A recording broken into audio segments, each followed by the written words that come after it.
এখন সম্প্রচারিত হবে রেডিও তেহরান থেকে আজকের সর্বশেষ বিশ্ব সংবাদ। দিচ্ছি সংবাদ শিরোনাম।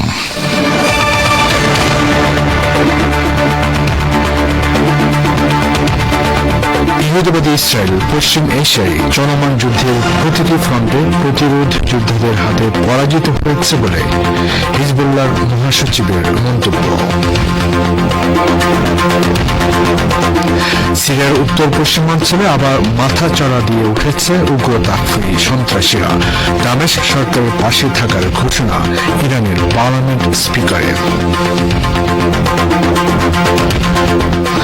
বাংলাদেশের সনাতনী জাগরণ জোটের মুখপাত্র ইসকনের সংগঠক চিন্ময় কৃষ্ণ দাসের গ্রেফতারকে ভুলভাবে ব্যাখ্যা করা হচ্ছে বলে জাতিসংঘে জানিয়েছে বাংলাদেশ।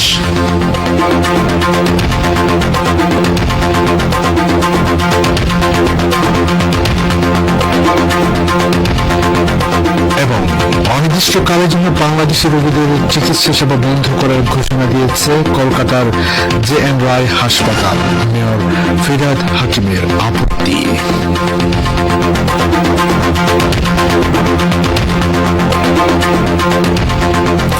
আসসালামু আলাইকুম। সংবাদ শিরোনামগুলো শুনলেন, এবার বিস্তারিত পরিবেশনে আছি আমি বাবুল আখতার। লেবাননের ইসলামী প্রতিরোধ আন্দোলন হিজবুল্লাহর মহাসচিব শেখ নাইম কাসেম বলেছেন, ইহুদিবাদী ইসরায়েল চলমান যুদ্ধের প্রতিটি ফ্রন্টে পরাজিত হয়েছে। তেল আবিব আমেরিকার নেতৃত্বাধীন পশ্চিমা বিশ্বের সর্বাত্র সমর্থন পাওয়া সত্ত্বেও প্রতিরোধ যোদ্ধারা এই বিজয় ছিনিয়ে আনতে পেরেছেন বলে তিনি মন্তব্য করেন। শেখ নাইম কাসেম শুক্রবার রাতে টেলিভিশনে সম্প্রচারিত এক ভাষণে বলেন, আমরা বহুবার বলেছি আমরা যুদ্ধ করতে চাই না, বরং আমাদের লক্ষ্য গাজা উপত্যকাকে পৃষ্ঠপোষকতা দেওয়া। এখনো যদি আমাদের উপর যুদ্ধ চাপিয়ে দেওয়া হয়, আমরা তার জন্য প্রস্তুত রয়েছে বলে তিনি মন্তব্য করেন। হিজবুল্লাহর মহাসচিব বলেন, ৬৪ দিন আগে ইহুদিবাদী সেনারা দক্ষিণ লেবাননে ভয়াবহ স্থল আগ্রাসন শুরু করে। ইসরায়েল ওই আগ্রাসনের জন্য সুনির্দিষ্ট লক্ষ্য নির্ধারণ করে হিজবুল্লাহকে ধ্বংস করা, উত্তর ইসরায়েলের ইহুদিবাদীদেরকে তাদের ঘরবাড়িতে ফেরত আনা এবং নয়া মধ্যপ্রাচ্য গঠন করা। কিন্তু তেল আবিব তার সেসব লক্ষ্য অর্জনে চরম ব্যর্থ হয়ে যুদ্ধবিরতি মেনে নিয়েছে। ইরানের পার্লামেন্ট স্পিকার মোহাম্মদ বাকের কলিবভ সন্ত্রাস বিরোধী যুদ্ধে সিরিয়ার পাশে থাকার ঘোষণা দিয়েছেন। আরব এই দেশটিতে উগ্র তাকফিরি সন্ত্রাসীদের তৎপরতায় বেড়ে যাওয়ার পর তিনি এই ঘোষণা দিলেন। কলিবভ নিজের অফিসিয়াল এক্স পেজে দেয়া এক পোস্টে লিখেছেন, আমেরিকা ও ইহুদিবাদী ইসরায়েলের ষড়যন্ত্রে উগ্র তাকফিরি জঙ্গিরা আবার নতুন করে শক্তি সঞ্চয় করেছে। তিনি সিরিয়ার প্রতিবেশী দেশগুলোকে সতর্ক থাকার এবং এই ষড়যন্ত্রের ফাঁদে পা না দেওয়ার আহ্বান জানান। হায়াত তাহরির আশ-শামের নেতৃত্বাধীন উগ্র তাকফিরি জঙ্গিরা গত বুধবার সিরিয়ার উত্তর পশ্চিমাঞ্চল আলেপ্পো ও ইদলিব প্রদেশে বড় ধরনের আক্রমণ চালায়। কোন কোন রিপোর্টে বলা হচ্ছে তারা বেশ কিছু এলাকা দখল করে নিয়েছে। তখন থেকে সিরিয়ার সেনাবাহিনী হাতছাড়া হয়ে যাওয়া এলাকাগুলো পুনরুদ্ধার করতে সন্ত্রাসীদের সঙ্গে তুমুল লড়াইয়ে লিপ্ত রয়েছে।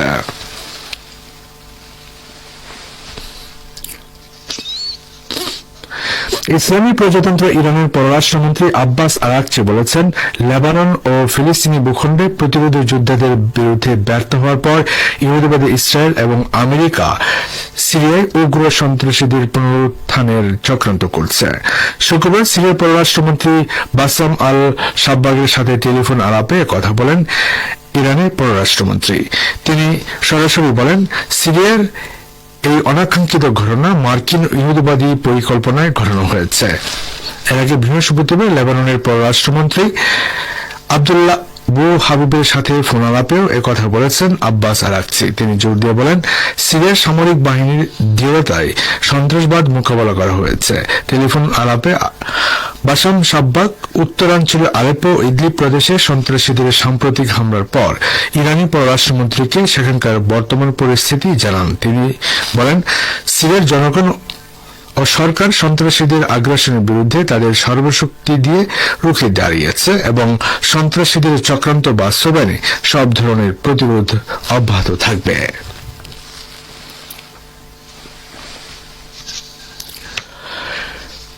এদিকে সিরিয়ায় উগ্র জঙ্গিদের পুনরুত্থানের তীব্র নিন্দা জানিয়ে রাশিয়া বলেছে সন্ত্রাসীরা সম্প্রতি সিরিয়ার উত্তর পশ্চিমাঞ্চলে যে হামলা চালিয়েছে তাতে দেশটির সার্বভৌমত্ব লঙ্ঘিত হয়েছে। ক্রেমলিনের মুখপাত্র দিমিত্রি পেসকভ এই মন্তব্য করে বলেছেন, জঙ্গিদের সাম্প্রতিক হামলা ছিল সিরিয়ার সার্বভৌমত্বের বিরুদ্ধে আক্রমণ।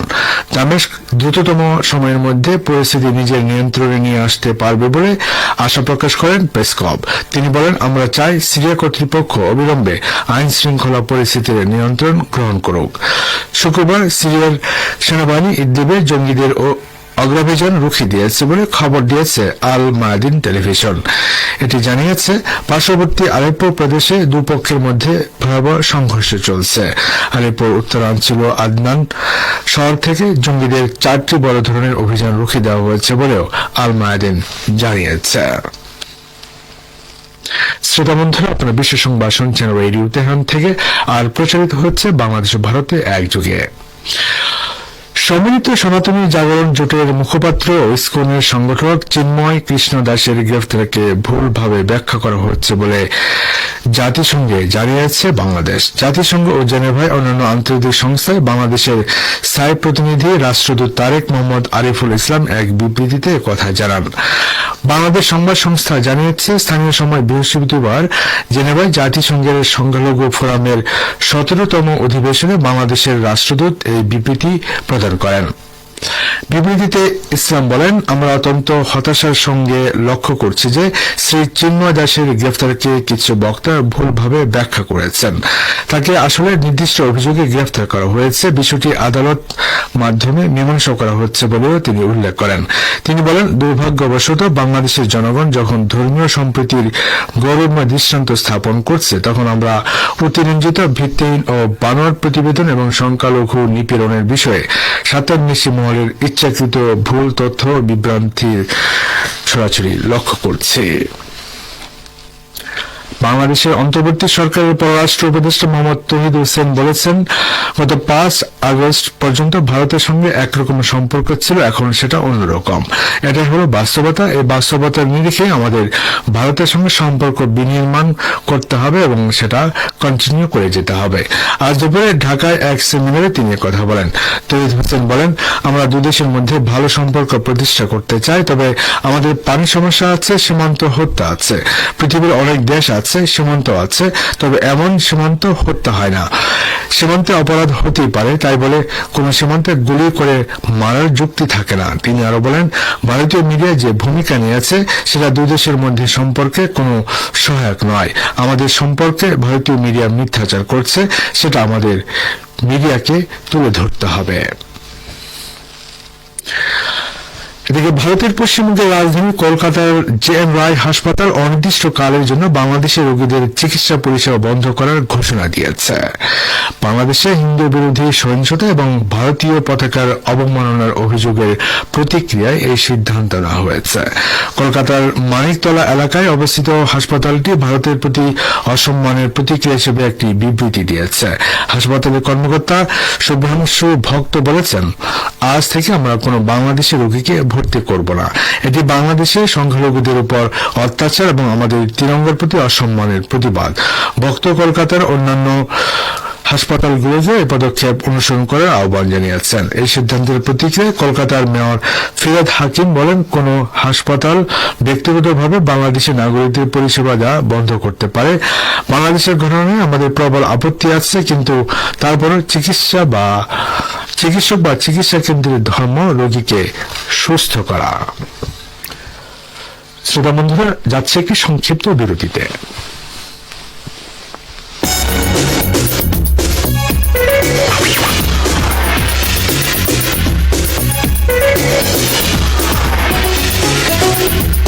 রেডিও তেহরান, খবরের সঙ্গে 24 ঘন্টা। ভিজিট করুন আমাদের ওয়েবসাইট parstoday.ir/dn।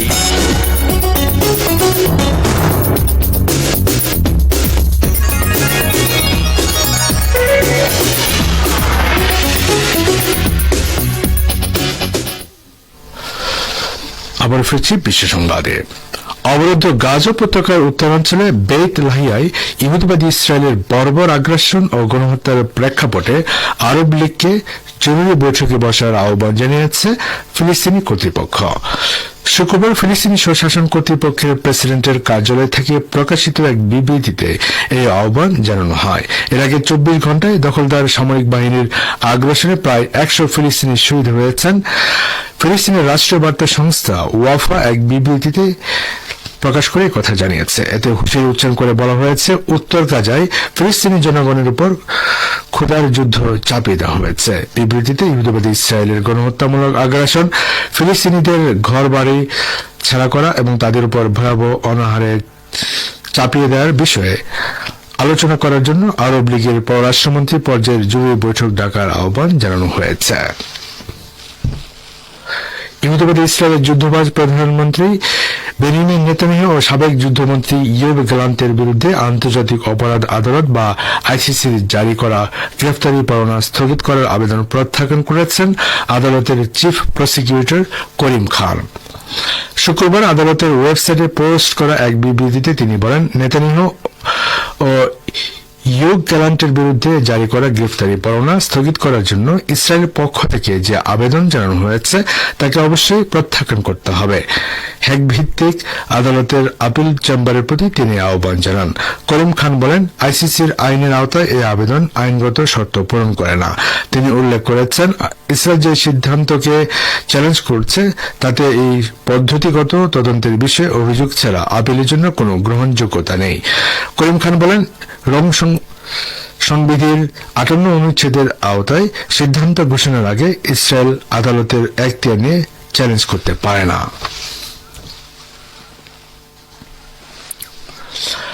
সিরিয়ার উত্তরাঞ্চলে আলেপ্পো শহরে তুর্কি সমর্থিত সন্ত্রাসী গোষ্ঠী হায়াতে তাহরির আশ-শাম বা এসটিএস নতুন করে হামলা চালানোর পর সিরিয়ার সরকারি বাহিনী পাল্টা অভিযান শুরু করেছে এবং তাতে রাশিয়ার যুদ্ধবিমান অংশ নিচ্ছে।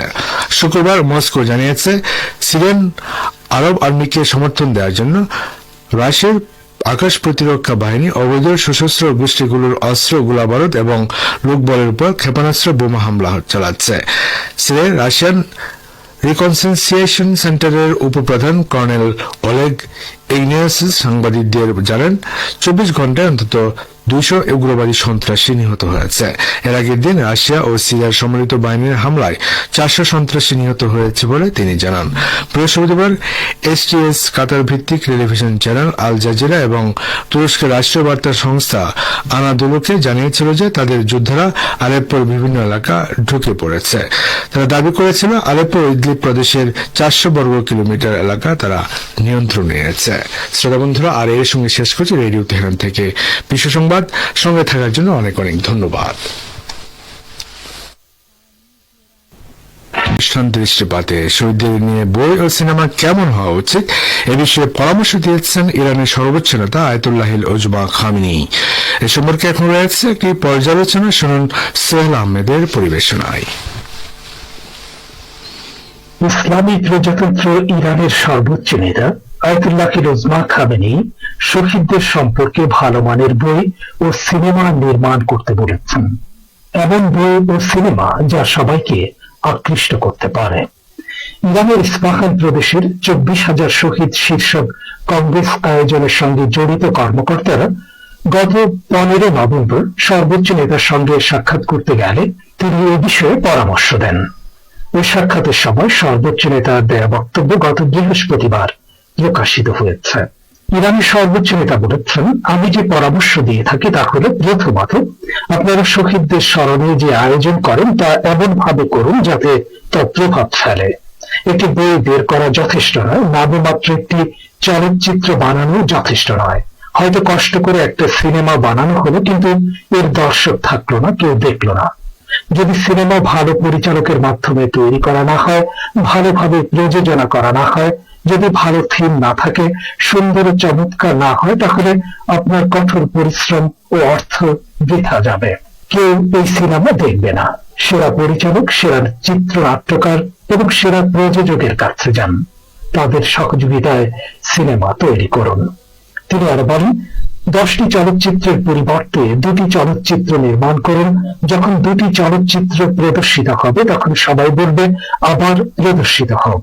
এর ফলে আপনি শহীদ হেম্মাতকে পরিচয় করিয়ে দিতে পারবেন, শহীদ জাকিদের সাথে পরিচয় করিয়ে দিতে পারবেন, শহীদ কাজেমিকে তুলে ধরতে পারবেন, শহীদ খাররাজি ও রাদ্দানিপুর এবং অন্যদের সাথে মানুষকে পরিচয় করিয়ে দিতে পারবেন। এমন শহীদের সংখ্যা কম নয়। ইস্পাহানে এত বেশি বিশিষ্ট শহীদ রয়েছেন যাদের নাম বলে শেষ করা যাবে না।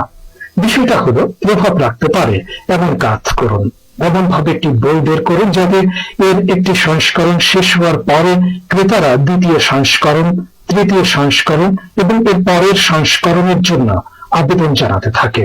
অন্য যেসব কাজ করছেন সেগুলোর ক্ষেত্রেও একই কথা।